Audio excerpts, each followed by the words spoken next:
영국 문화원에서 설립 70주년을 맞아서 세계 101개국에 4만 명을 대상으로 해서 이 비영어권의 사람들에게 영어 가운데서 가장 아름다운 단어가 무엇인가 하고 물었어요.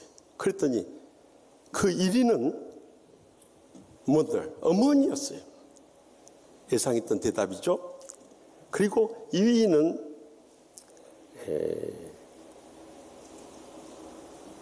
패션, 열정이었어요.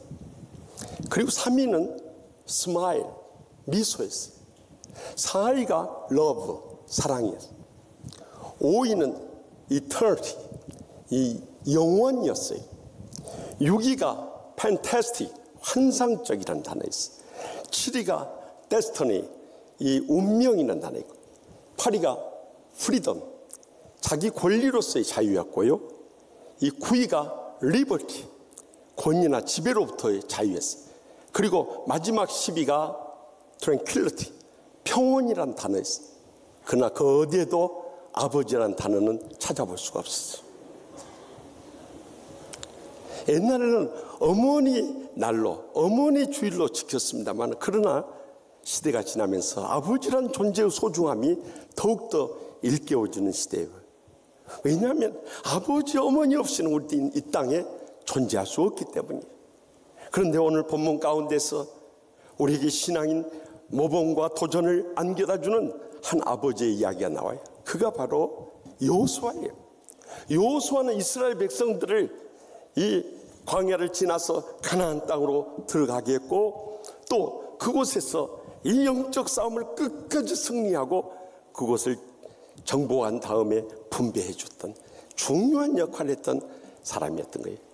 그런데 여호수아가 그의 생의 마지막을 앞두고 지난 주일에 이어서 두 번째로, 어쩌면 그 생의 마지막 권면을 우리를 향해서 하고 있습니다. 그것은 너희가 강 저쪽, 다시 말하면 유브라데 강 건너 갈대아 우르로부터 왔는데 그곳에서 해신과 달신을 섬겼던 것이든지, 또 아니면 이제는 애굽의 종살이를 하면서 섬겼던 신이든지, 아니면 광야 생활하면서 모압 신들을 섬겼던 그 신들이든지, 더 나가서 가나안 땅에 들어가서까지 아무리 이 족속들이 섬기던 아무리 신이든지, 오늘 너희가 섬길 자를 택하라는 거예요.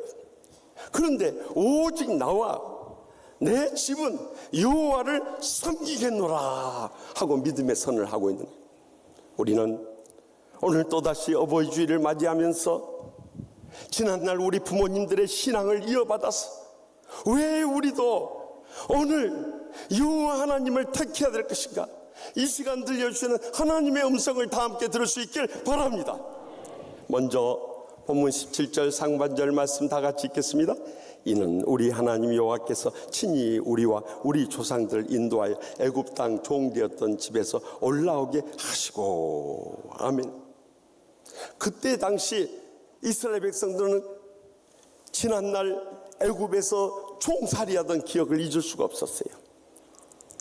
그때 종이라고 하는 것은 그저 인격만 갖추고 있을 뿐이지 나머지는 짐승과 다름없는 그런 생활을 했던 거예요. 아무런 소유도 없고 가족도 없고 그들의 생에는 아무것도 없는, 영원히 멸망당할 수밖에 없는 삶을 살고 있을 때 하나님 아버지께서 430년의 종살이에서 건져줬던 것을 잊어서는 안 된다는 거예요.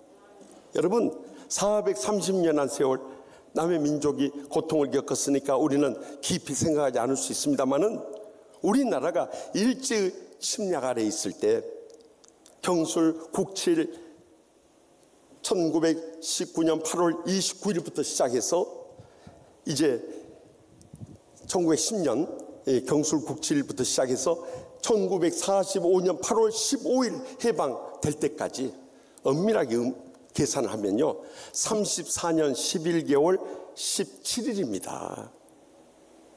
그런데 그러한 일제 침략에서도 우리는 그것이 가슴에 한으로 맺혀 있는데요, 이스라엘 백성들 이보다 10배나 긴 세월, 1, 2년도 아니고 10년, 20년도 아니고 300년, 400년 거쳐서 430년의 종살이에서 그들을 건져내가지고 이 높은 가나안 복지까지 이르게 된 거예요. 얼마나 감사하고 감격할 일이냐는 거예요.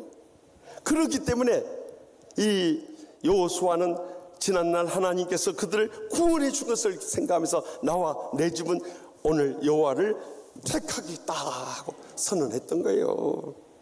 우리도 마찬가지. 우리도 예수님을 안 믿었다면 우리가 어떻게 되겠습니까?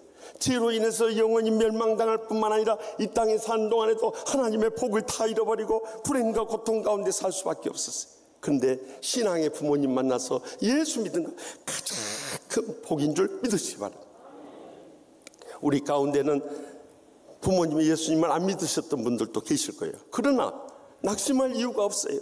요한복음 1장 12절에서 13절에 영접하는 자 곧 그 이름을 믿는 자들에게는 하나님의 자녀가 되는 권세를 주셨으니 이는 혈통으로나 육정으로나 사람의 뜻으로 나지 아니하고 오직 하나님께로서 난 자 둘이니라 하고 약속하지 않습니까? 그러니까 우리가 믿음의 가정이 태어났다고 해서 구원받는 거 아니고, 인간의 어떤 결단이 있다고 해서 구원받는 거 아니고, 사람의 뜻을 따라서 구원받는 거 아니라는 거예요. 말씀과 성령에 의해서 거듭나게 될 때 우리는 하나님의 자녀 될 수 있는 거예요. 그런데 신앙의 부모님을 둬서 예수 믿게 되었으니 얼마나 이것이 큰 은혜요 축복이요 행복이자는 거예요.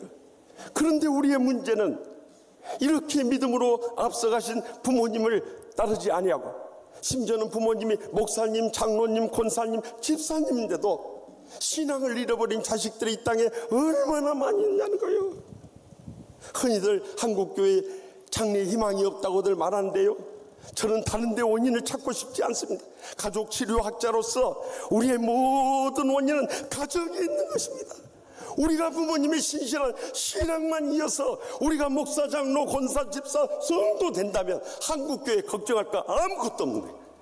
그런데 가정에 신앙이 무너져 버리니까 한국교회 장래가 더 이상 희망이 보이지 않는 거예요.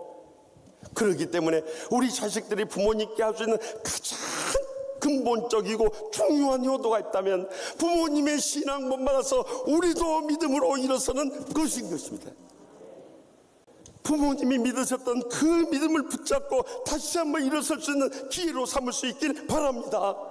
그럴 때 오늘부터라도 우리는 오직 여호와 하나님을 택하며 살아가게 될 줄 확실히 믿습니다.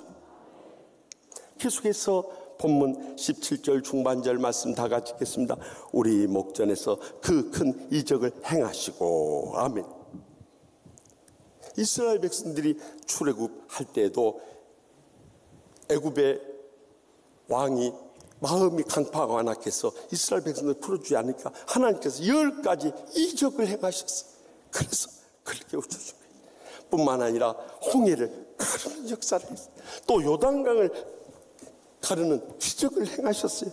또 가나안 땅에 가서 이 아모리 족속과의 전쟁에서는 태양과 달을 거의 종일토록 머무는 이적을 행하셨다.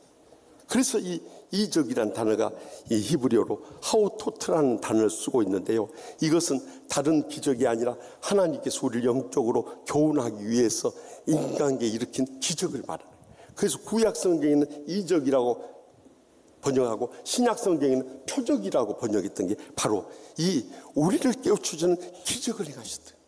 우리도 지나온 생에 살아오면서 얼마나 많은 기적을 목격하고 체험하며 살아왔습니까? 특별히 우리가 갖가지 질병에 걸렸거나 사고가 났거나 죽음의 위험 가운데 있을 때 신앙의 우리 부모님들이 간절히 우리를 위해서 기도해 주셨기 때문에 우리가 지금까지 살아있는 거예요. 부족한 정도 참 과거를 돌이켜보면 결정적으로 죽음의 위기들이 있었는데, 지금부터 53년 전에 초등학교 4학년 때 그때 처음으로 신장염이라는 걸 알았어요.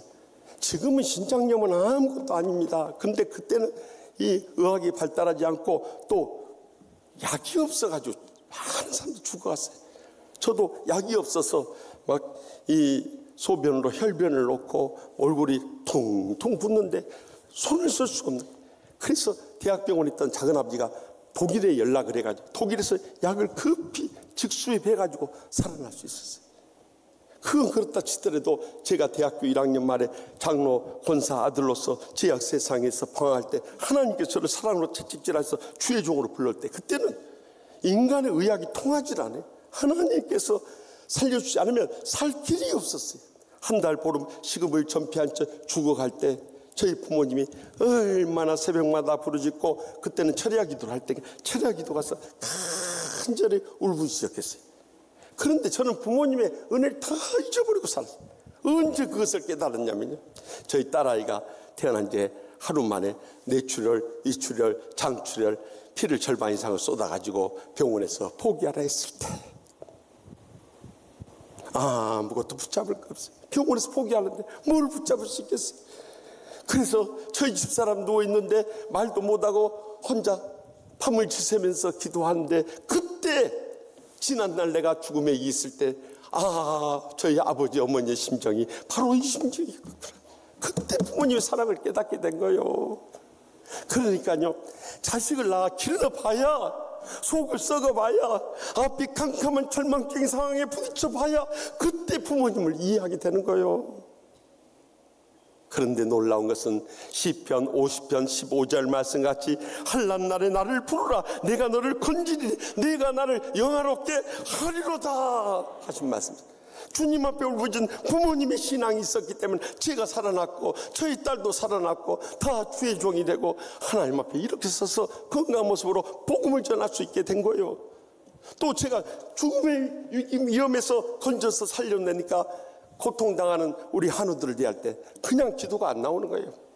그들의 아픔이 느껴지면서 눈물로 기도하지 않으면 안 되는 하나님 앞에 부르짖는 주의 종이 될 수 있었던 거예요. 그러므로 믿음이 없는 사람들은 다 기도 안 합니다. 기적도 못 체험합니다. 자기 자신의 힘이나 지식이나 능력만 붙잡고 살았는데 그것이 삶의 한계에 다 부딪히는 거예요. 그러나 믿음의 사람들은 주님 앞에 어려운 일 있을 때마다 기도하며 부르짖고 기적을 체험하게 되는, 우리 인간의 능력을 초월하는 하나님의 권능과 은혜와 지혜로서 일어서게 되는 것입니다. 그러므로 우리 부모님이 지난날 간절히 기도해서 기적을 체험했듯이 오늘 우리가 여호와 하나님을 택하며 일어섬으로 인해서 우리도 기도의 신앙으로 일어서게 될 때 날마다 순간마다 하나님의 기적이 불듯 일어나게 될 줄 확실히 믿으시기 바랍니다. 계속해서 본문 17절 하반절 말씀을 다 같이 읽겠습니다. 우리가 행한 모든 길과 우리가 지나온 모든 백성들 중에서 우리를 보호하셨음이며. 아멘. 이스라엘 백성들이 광야를 갈 때 얼마나 이스라엘 찐 듯이 무더운 중동 지역 아닙니까? 그래서 그 때 앞에 걸어가려면 다 지쳐 쓰러져 버려요. 그래서 하나님께서 구름 기둥으로 해를 다 가려줍니다. 시원하게 지나갈 수 있도록. 밤에는 사막에 거친 냉풍이 휘몰아칠 때 불기둥을 세워가지고 그들을 따뜻하게 보호해 주셨던 거예요. 그뿐만이 아니에요. 그들이 가져온 양식이 다 떨어져서 굶주려 죽게 되었을 때 하나님께서 저녁에는 메추라기를 보내시고 아침에는 만나를 보내시고 또 물이 없어서 기갈에 시달릴 때 반석을 터뜨려서 생수가 나오게 했어요. 그들이 40년 동안 광야 길을 갈 때 또 가나안 정복을 할 때도 이 옷도 해지지 않도록 해주고 신발도 닳지 않도록 하나님께서 지켜 보호해 주셨던 것입니다. 우리도 지나간 삶을 돌이켜보면 우리 부모님들을 세우셔서 우리의 모든 삶의 필요를 채우셨을 뿐만 아니라 그분들을 통해서 우리를 지켜주고 보호해 주셨던 것입니다. 그런데 우리는 많은 때 부모님이 응당 그것을 해야하는 것으로 착각할 때만, 그러니까 감사하고 감격하기보다도 불평하고 원망하는 일들만 터져 나오는 거예요. 오늘 우리 자녀들하고 함께 예배 드립니다만 한 초등학교 어린이가 자기가 엄마 아빠 심부름하면서 고생하니까 너무 불평스럽고 원망스러워요. 그래서 아침에 학교 가면서 엄마 아빠 책상에다가 계산서를 하나 써놓고 갔다나요. 지난 한 달 동안 청소한 값 5,000원, 엄마 설거지 도와준 값 5,000원, 엄마 아빠 구두 닦아준 값 5,000원, 엄마 아빠 심부름 할까 5천. 엄마 하기 싫어서 나한테 귀찮게 할 때 그 정신적인 봉사료까지 10,000원, 합계 30,000원. 그러고 갔대요. 엄마 아빠가 그 청구서를 보니까 웃음이 터져나와요. 그 다음날 아들이 학교 갔다가 돌아왔더니 자기 책상에 메모지 한 장 있고 거기에 30,000원이 딱 놓쳐있더래요. 그래서 보니까 30,000원 그 청구했던 것은 엄마 아빠가 주셨는데 거기에 대한 엄마 아빠의 청구서가 나왔대. 너를 낳아주느라고 찐 빠지게 고생했던 값 무료. 너를 지금까지 먹여주고 입혀주고 재워준 값 무료. 너를 학교 보내주고 학비 된 거 다 무료. 또 용돈 대준 거 다 무료. 또 너 아팠을 때 이 치료해주고 또 밤새워서 병 가랬던 거 무료. 너를 지금까지 뒷바라지 않으라고 엄마 아빠 힘들었던 값 다 무료. 합계 무료. 그것을 읽던 이 아들의 눈에서 눈물이 흘러내리더랍니다. 사실 우리가 부모님에서 받은 사랑과 은혜를 생각하면요, 다 갚아도 평생 갚아도 못 갚아요. 그런데 우리 가운데는 이제 깨닫고 효도하려고 하니까 효도할 부모님이 안 계시네요. 지난날 우리 부모님들은 자식들에서 수고하고 고생하고 있는 거 다 쏟아줬고 더 이상 자식들 위해서 해줄 힘이 없을 때 그때 떠나가시더라고요. 그러니 불효자는 올 수밖에 없는 거예요. 그래서 우리 가운데 부모님이 살아계신다면, 부모님은 안 계셔도 연로하신 부형모민들, 우리 주위의 고통과 애로움 속에서 늙어가시는 어르신들을 대하면서 우리가 꼭 기억해야 할 말씀이 에베소서 6장 1절에서 3절에 나와 있어요. 아비 자녀들아, 주 안에서 너희 부모에게 순종하라. 이것이 옳으니라. 내 아버지와 어머니를 공경하라. 이것은 약속 있는 첫 계명이니 이로써 내가 잘되고 땅에서 장수하리라. 여러분, 우리가 부모님께 다른 효도가 없어요. 마음 평안하게 해주시고 말씀에 순종하고 그동안 가슴에 응어리진 거 있으면 오늘부터라도 다 풀어버릴 수 있기를 바랍니다. 세상 떠난 다음에 절대 후회하지 말고 이제라도 순종하며 행복하게 해드려야 돼요. 그뿐만 아니라 우리가 물질로도 부족함이 없도록 채워요. 그래서 제가 늘 어버이 줄 때마다 강조합니다만, 소득의 11조를 떼어서 영의 아버지신 하나님께 바쳐서 주의 일에 힘쓰고요, 11조를 따로 떼서 양가 부모님들께 효도하며 남은 인생 부족함이 없도록 채워드리라고 했죠. 그랬더니 지난 금요 목장 리더 성경 공부, 요즘에는 이제 우리가 줌으로 성경 공부하니까 우리 목회자들만 이렇게 모여서 같이 말씀 나누는데, 다른 교회에서 오든 저 강남에서 오고 강북에서 온 목사님들이 우리 교회가 좀 사례도 적어졌는데 또 10분의 1을 따로 떼라니까 얼굴빛이 갑자기 어두워져 버리더라니까요.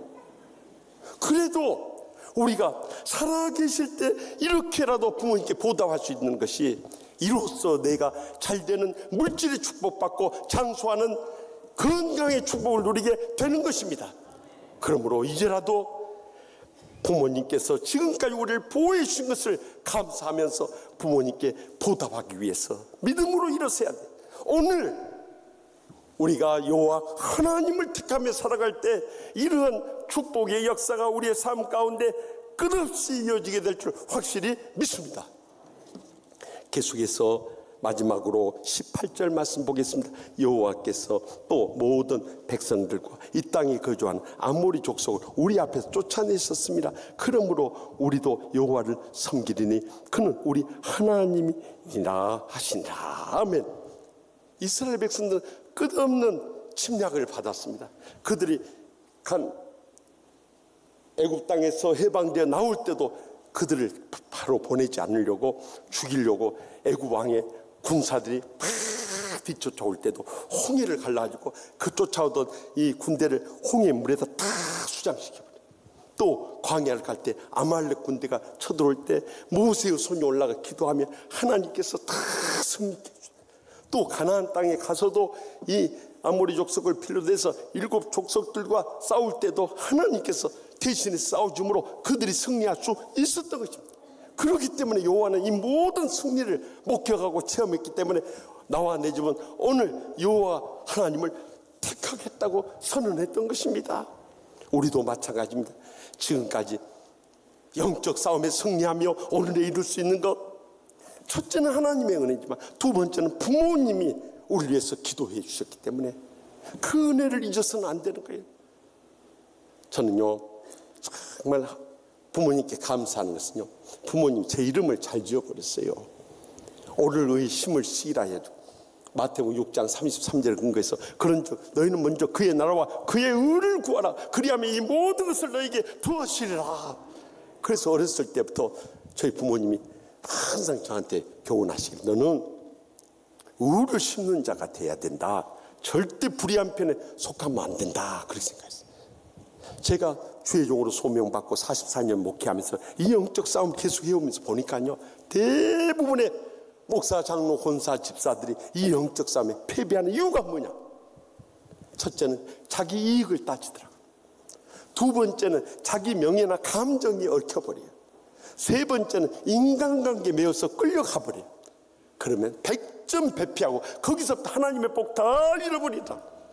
그런데 저는 하나님의 의의 편에 서라는 이 부모님의 가르침이 제 가슴속에 새겨졌어요. 하나님 편에 서니까 100점 백승하게 되더라 이거예요. 그것이 구체적으로 어떻게 분별하면서 싸워 나갈 수 있었는가?